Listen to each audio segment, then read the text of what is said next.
أعوذ بالله من الشيطان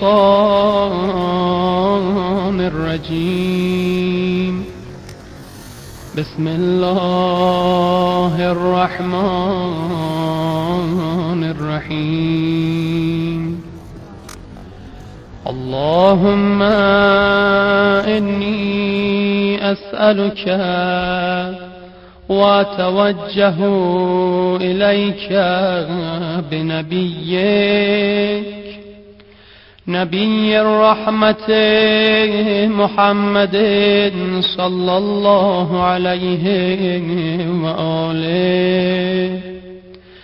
يا أبا القاسم يا رسول الله، يا إمام الرحمة،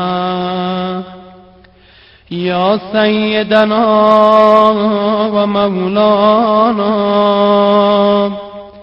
إنا توجهنا واستشفعنا وتوسلنا بك إلى الله، وقدمناك بين يدي حاجاتنا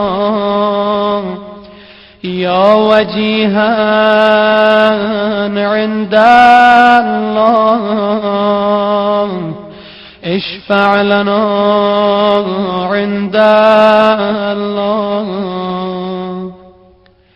يا أبا الحسن يا أمير المؤمنين، يا علي بن أبي طالب، يا حجة الله على خلقه، يا سيدنا ومولانا، إنا توجهنا واستشفعنا وتوسلنا بك إلى الله، وقدمناك بين يدي حاجاتنا يا وجيها عند الله، اشفع لنا عند الله.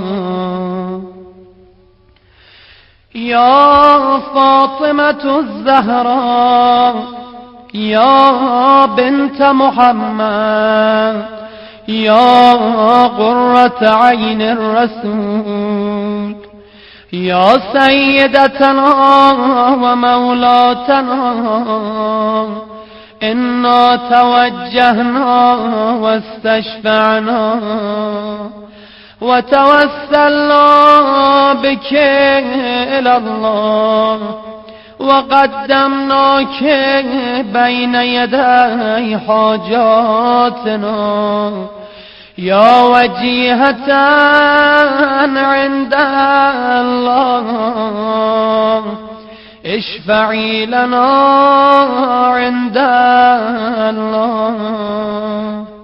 يا أبا محمد يا حسن بن علي، أيها المجتبى يا ابن رسول الله، يا حجة الله على خلقه، يا سيدنا ومولانا، إنا توجهنا واستشفعنا وتوسلنا بك إلى الله، وقدمناك بين يدي حاجاتنا يا وجيها عند الله، اشفع لنا عند الله.